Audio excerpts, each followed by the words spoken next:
इस लेक्चर में हम देखेंगे इलेक्ट्रोफिलिक एरोमेटिक सब्स्टिट्यूशन रिएक्शंस को।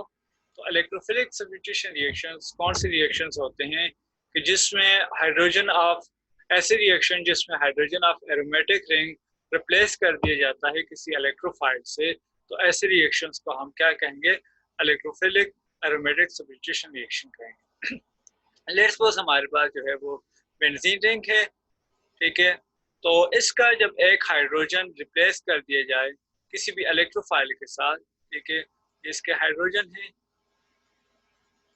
तो इसमें जब एक इसका हाइड्रोजन जो है वो रिप्लेस कर दिया जाएगा, ठीक है। लेट्स सपोज यहाँ पर जो है वो ये हाइड्रोजन इसका, जब ये हाइड्रोजन रिप्लेस होगा इलेक्ट्रोफाइल के साथ, ठीक है, तो इलेक्ट्रोफाइल के ऊपर पॉजिटिव चार्ज, ठीक है, तो जब ये इलेक्ट्रोफाइल के साथ रिप्लेस कर दिया जाएगा तो ऐसे रिएक्शंस को हम क्या कहेंगे?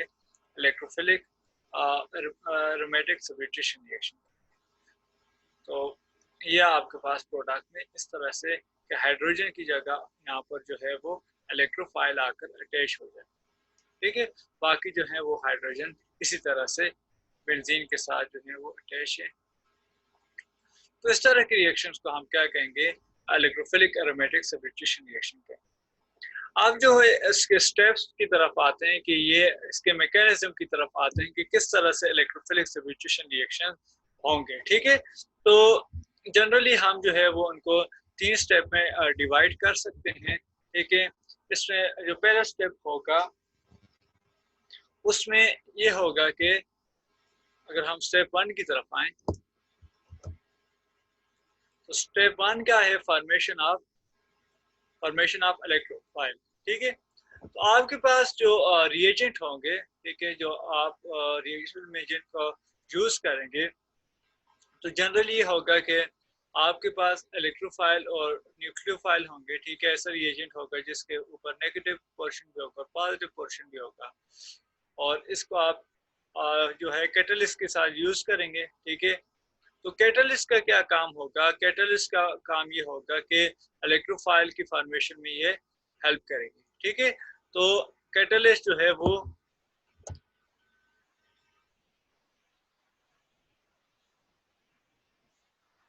कैटलिस्ट जो है वो न्यूक्लियोफाइल के साथ अटैच हो जाएगी और आपको जो है वो साथ में इलेक्ट्रोफाइल, ठीक है। तो ये न्यूक्लियोफाइल अपने इलेक्ट्रॉन यहाँ से ले लेगा, ठीक है, तो कैटलिस्ट के साथ अटैच हो जाएगा और जो यहाँ पर इलेक्ट्रोफाइल होगा इसके ऊपर जो है वो पॉजिटिव चार्ज आ जाएगा। तो यहाँ पर जो इलेक्ट्रोफाइल के ऊपर पॉजिटिव चार्ज है, ठीक है, और साथ में न्यूक्लियोफाइल और कैटलिस्ट का कॉम्प्लेक्स जो है वो बन जाएगा, ठीक है। इसको CT से मैं याद करता हूँ। अब नेक्स्ट स्टेप में क्या होगा? जो स्टेप 2 होगा वो हमारे पास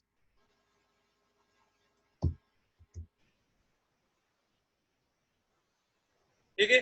स्टेप 2 में क्या होगा कि जो एरोमेटिक रिंग होगी वो इस इलेक्ट्रोफाइल के ऊपर अटैक करेगी, ठीक है।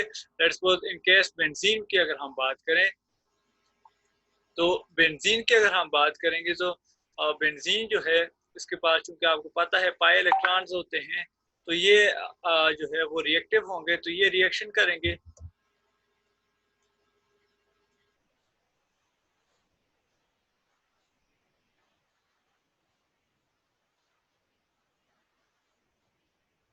तो पाई इलेक्ट्रॉन जो है वो अटैक करेंगे। लेट्स सपोज जो है वो इलेक्ट्रॉन जो है वो यहाँ से अटैक कर रहे हैं, ठीक है, यहाँ से इन्होंने अटैक किया तो यहाँ पर जो है वो पॉजिटिव चार्ज आ जाएगी, ठीक है। तो यहाँ पर जो है कार्बन नंबर जो है अगर आप इसकी नंबरिंग करें यहाँ से 1 2, तो यहाँ से जब ये अटैक करेंगे तो आपके पास जो होगा एक कार्बन के ऊपर इलेक्ट्रॉन्स की कमी हो जाएगी, तो उसके ऊपर कौन सा चार्ज आ जाएगा? पॉजिटिव चार्ज आ जाएगा। तो आपके पास जो है वो कार्बोनियम आयन बनेगा, ऐसा चार्ज ऐसा स्ट्रक्चर जिसके कार्बन के ऊपर जो है वो पॉजिटिव चार्ज है, ठीक है। तो इलेक्ट्रोफाइल जो है वो यहाँ पर आकर अटैच हो गए, ठीक है। और यहाँ पर ये बात भी याद रखें कि हाइड्रोजन जो है वो इसके साथ मौजूद है, ठीक है। और ये जो कार्बन है,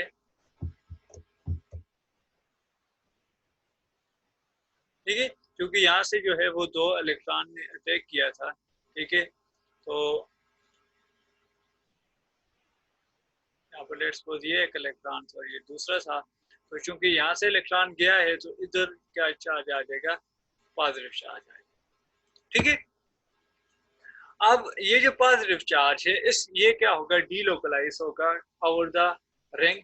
ठीक है, कि लेट्स सपोज यहाँ पर जो पाई इलेक्ट्रॉन है वो इधर शिफ्ट होंगे और आपके पास जो दूसरी कैनोनिकल फॉर्म बनेगी इसकी एक रेजोनेटिक स्ट्रक्चर बन रहा है। ठीक है, बट ये एरोमेटिक नहीं है, तो यहाँ पर जो होगा वो पाई इलेक्ट्रॉन क्योंकि यहाँ से शिफ्ट हुए हैं तो यहाँ पर पॉजिटिव चार्ज आ जाएगा। ठीक है, और H अब नेक्स्ट स्टेप में क्या होगा, ठीक है, नेक्स्ट स्टेप में इस पॉजिटिव को स्टेबलाइज करने के लिए ये जो पाई इलेक्ट्रॉन है, ठीक है, ये पाई इलेक्ट्रॉन जो है वो शिफ्ट हो जाएंगे इधर। ठीक है, तो यहाँ पर जो है आपके पास जो नेक्स्ट स्ट्रक्चर बनेगा वो कुछ इस तरह से होगा कि यहाँ पर जो है वो पॉजिटिव चार्ज जो है वो दूसरे कार्बन के ऊपर शिफ्ट हो जाएगा। तो जब ये शिफ्टिंग ऑफ इलेक्ट्रॉन होगी तो यहाँ पर डबल बॉन्ड आ जाएगा। ठीक है, ये चूंकि बॉन्ड जो है वो इधर शिफ्ट हुआ है तो इधर डबल बॉन्ड आ जाएगा और इसके ऊपर कौन सा चार्ज आ जाएगा, पॉजिटिव चार्ज है। ठीक है, ये कौन सा है, कार्बोनियम आयन है और यहाँ पर हाइड्रोजन और ई। ठीक है, तो अब चूंकि इस तीनों को मिलाकर हम जो है इसका रेजोनेंस हाइब्रिड अगर हम देखें, ठीक है, तो ये जो हमारे पास होगा कि हम ये कह सकते हैं कि इस पूरी रिंग के ऊपर जो है वो पॉजिटिव चार्ज है। ठीक है, जो डीलोकलाइज है, डीलोकलाइज का मतलब ये है कि ये पहले इस कार्बन के ऊपर था, अब ये पॉजिटिव चार्ज जो है वो इस कार्बन के ऊपर है और अब जो है ये इस कार्बन के ऊपर है। ठीक है, तो ये डीलोकलाइज है ओवर द रिंग, ये पॉजिटिव चार्ज। अब ये जो पॉजिटिव चार्ज है ये तो एक तरह से स्टेबलाइज तो है कि यहाँ पर इसको ये इलेक्ट्रॉन पाई इलेक्ट्रॉन जो है वो स्टेबिलिटी प्रोवाइड कर रहे हैं बाय शिफ्टिंग, बट ओवरऑल जो ये स्ट्रक्चर है वो अनस्टेबल है क्योंकि ये पहले कंपाउंड जो था वो एरोमेटिक था, अब एरोमेटिक से नॉन एरोमेटिक की तरफ आ गया है। तो हर चीज स्टेबिलिटी की तरफ जाती है तो ये भी अपने आप को स्टेबलाइज करेगा। ठीक है, तो स्टेबलाइज करने के लिए क्या करेगा कि स्टेप 3 में क्या होगा कि स्टेबिलिटी को किस तरह से ये गेन कर सकता है कि ये इस हाइड्रोजन से छुटकारा हासिल कर ले। ठीक है, और इसको रिमूव करा के ये जो इलेक्ट्रॉन है वो दोबारा इधर शिफ्ट हो जाए तो यहाँ पर बॉन्ड बन जाए और डबल बॉन्ड बन जाए जिसकी वजह से यहाँ पर जो पॉजिटिव चार्ज होगा वो स्टेबलाइज हो जाएगा। ठीक है, तो नेक्स्ट स्टेप में क्या होगा, नेक्स्ट स्टेप में ये होगा कि इसके ऊपर अटैक करेगा न्यूक्लियोफाइल। ठीक है, चूंकि ये इलेक्ट्रोफाइल के साथ ही मौजूद था, तो नेक्स्ट स्टेप में क्या होगा, नेक्स्ट स्टेप में यहाँ पर जो है वो न्यूक्लियोफाइल अटैक करेगा। तो थर्ड स्टेप है, तो इस हाइड्रोजन के ऊपर अटैक करेगा न्यूक्लियोफाइल।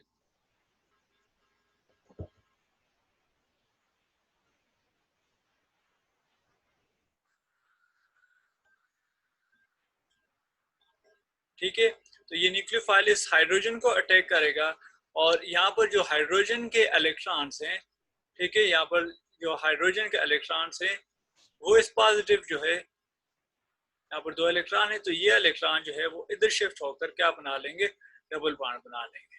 तो हमारे पास जो है वो जो एरोमेटिक रिंग थी वो अपनी हैसियत जो है वो दोबारा हासिल कर लेगी और स्टेबलाइज हो जाएगी और जो है हाइड्रोजन की जगह जो है वो इलेक्ट्रोफाइल आकर अटैच हो गया है।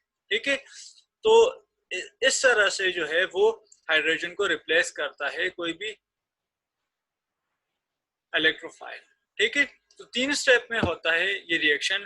फर्स्ट स्टेप में क्या होगा कि इलेक्ट्रोफाइल और न्यूक्लियोफाइल हैं, तो ये इसमें क्या होगा कि कैटलिस्ट के जरिए ये इलेक्ट्रोफाइल की फॉर्मेशन होगी। नेक्स्ट स्टेप में क्या होगा कि बेंजीन रिंग जो है वो अटैक करेगा इलेक्ट्रोफाइल के ऊपर, तो यहाँ पर जो है बेंजीन रिंग के ऊपर पॉजिटिव चार्ज आ जाएगा। ठीक है, तो इसको हम कार्बोनियम आयन कहेंगे। तो ये जो चार्ज है ये शिफ्ट हो जाता है बाय पाई इलेक्ट्रॉन, जिसकी शिफ्टिंग होती रहती है कि यहाँ पर जो है ये इलेक्ट्रॉन जो है, पाई इलेक्ट्रॉन जो है इधर शिफ्ट हुए तो पॉजिटिव चार्ज जो है वो इस कार्बन के ऊपर आ गया। नेक्स्ट स्टेप में यहाँ पर जो है ये पाई इलेक्ट्रॉन जो है वो इधर शिफ्ट हुए हैं इन दोनों कार्बन के दरमियान, तो यहाँ पर जो है डबल बॉन्ड वो इधर आ गया है और इसके ऊपर जो है वो पॉजिटिव चार्ज आ गया, क्योंकि यहाँ से इलेक्ट्रॉन जो है वो चला गया है इस कार्बन के पास। ठीक है, तो ये ओवरऑल हमारे पास जो इनका रेजोनेंस हाइब्रिड बन रहा है वो इस तरह से होगा कि इस पूरे रिंग के ऊपर जो है यहाँ तक जो है वो पॉजिटिव चार्ज है। ठीक है, पूरी रिंग के ऊपर तो नहीं, खैर यहाँ पर जो है वो ये जो चार जो कार्बन है, ठीक है, ये 5 कार्बन जो है इनके ऊपर जो है ये डीलोकलाइज है। ठीक है, तो इसके ऊपर भी पॉजिटिव चार्ज है, इसके ऊपर भी और इसके ऊपर भी, तो ये डीलोकलाइज हो रहा है बाय पाई इलेक्ट्रॉन्स। तो नेक्स्ट स्टेप में क्या होगा कि ये अपनी एरोमेटिसिटी को बरकरार रखने के लिए, इसको दोबारा से रीगेन करने के लिए इस हाइड्रोजन से क्या करेगा, इसको रिमूव कर डालेगा, रिप्लेस करवा लेगा। तो न्यूक्लियोफाइल क्या हो रहा है, आकर इस हाइड्रोजन को एब्स्ट्रैक्ट करेगा और इसके जो इलेक्ट्रॉन है वो शिफ्ट हो जाएंगे इस पॉजिटिव के ऊपर। तो हमारे पास जो है बेंजीन रिंग या एरोमेटिक रिंग जो है वो अपने एरोमेटिक करैक्टर को दोबारा जो है रीगेन कर लेगी और हाइड्रोजन की जगह है जो है वो इलेक्ट्रोफाइल आकर अटैच हो जाएगा। तो ये हमारे पास mechanism of electrophilic aromatic substitution reactions.